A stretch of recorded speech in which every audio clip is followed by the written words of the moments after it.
Welcome back, everybody, to another episode of the SU Sports Spotlight. I'm your host, Alex Welde, and today I'm joined by Susquehanna Softball's Brianna Jones. Bree, it's good to have you in here. Thank you for having me today.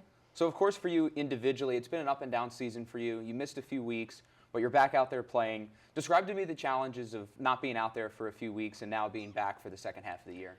It was definitely challenging not being able to have more of a hands-on role during those few weeks of me being injured, but it was tough to not be able to contribute in the ways that I wanted to, but I did find other ways to contribute, whether it was calling pitches or just being a good teammate and being someone that other teammates can lean on. I found a lot of comfort being able to be other people's rocks during those couple of weeks just because I knew I needed a rock too. So it was definitely challenging, and it's nice to be back, but I did learn a lot about myself as a player during those couple tough weeks out. So, of course, on Saturday against Moravian, you pitched the entire game, 133 pitches, which is a career high. And generally in baseball, as more innings go along, velocity drops, spin rate drops. But watching you, it seemed like you got more comfortable and you played better as the game went along. So describe the challenges of throwing that many pitches and how you were able to adjust throughout the game. Thank you for saying that. It looked like I got better. Thank you. It's definitely tough to go those long stretches. Obviously, fatigue is a huge factor in that, but it's really important, and what we've done a good job of as a staff this year is going in with a good plan. So seeing what's working before in warm-ups and then knowing what to go to once those pitches start to get tired. So like specifically for Moravian, I was really heavy working a drop curve early on in the game, and as I was fatiguing, it was kind of laying flat, not really working. And I made the jump to a drop ball, which was just as efficient and led me to get those strikeouts towards the end. So just making sure to have a good plan, a good backup plan too. And then for the second half of the doubleheader, you played short, you hit second. Definitely seems like they're getting their money's worth out of you. So describe to me, as a two-way player, what you say you would prefer between hitting and pitching, and then which one you feel like you're better at. So I feel like I'm better at pitching just because I've been doing it longer. I mean, I've been hitting just as long too, but I feel like I put a lot more work and effort in the off season towards my pitching rather than my hitting. But which one I prefer to do kind of depends on the day. Just what feels better on my body, to be honest. But no preference. I just have fun doing whatever I'm doing, so I really just want to play. So this is now the fourth year for your manager, Coach D-Row, and that makes your senior class the first full group that she's had for 4 years. So describe to me some of the changes you've seen with the program from when you guys both got there at the same time to now here as you get set to graduate. So definitely my first year, it was a little rocky. It was hard when you had 3 other classes of previous coaching intermixed with a new class plus a new coach.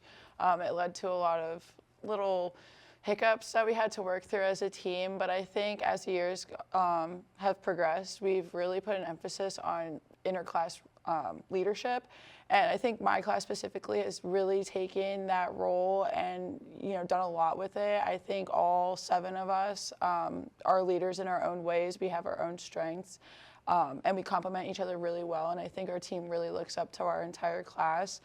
And I think that's something that she implements in all the future classes to come and everyone that's come in since the other classes have gone out. It's just really, taking into account that you yourself as an individual can be a leader. It's not, you don't have to look up to your captains at all times. Like, you have that ability as well, and it's up to you to tap into that. And I think that's something huge that I really appreciate about our program is just that little subtle reminder that we all are leaders and have a lot of purpose and a lot of give to the game, and just not even towards the game, just in life in general. Like, we are our own persons, our own individuals, and we can do whatever we want if we put our mind to it. So to build off what you said with like interclass leadership and all that, how do you think you and the other seniors this year have kind of set the foundation for now the current group of underclassmen? And where do you think the program is going to be able to position itself over the next few years? I definitely think our class's standout point is our work ethic. All seven of us work very, very hard. We're very determined. If something's not working for us in a game or in a practice, we go and take the extra hours to work on it, whether it's off season or an hour after practice. We put a lot of work, and we really care about this program and seeing it succeed in the future. So a lot of our advice to all the underclassmen is kind of just like be your own person, kind of like I was just talking about, being your own person, being your own leader, and what you want for the program, you can go get as long as you're putting your mind to it. And so that's something that you'll hear from all 7 of us. We really believe that, and we think that if these future classes keep reaching for those goals the same way that our senior class does, they're going to reach everything.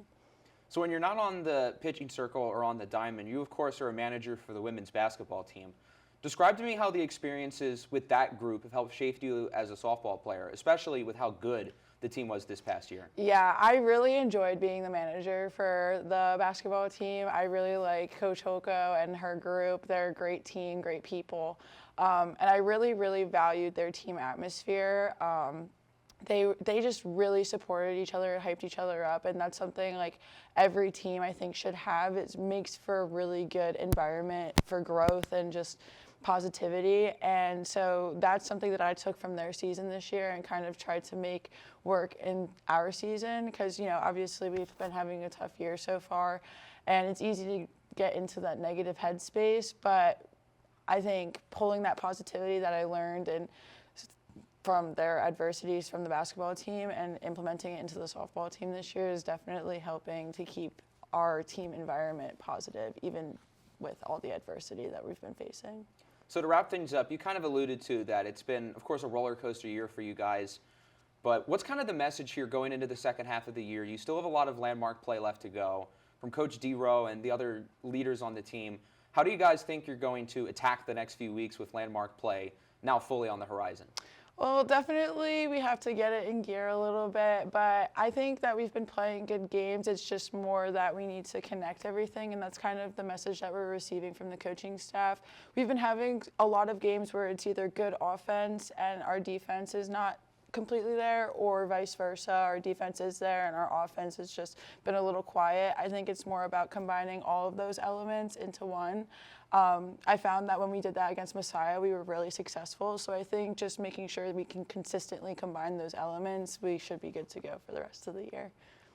So that'll wrap up today's episode of SU Sports Spotlight. Huge thank you again to Bree Jones for coming in. We hope you all enjoyed, and we'll see you next time. Thank you.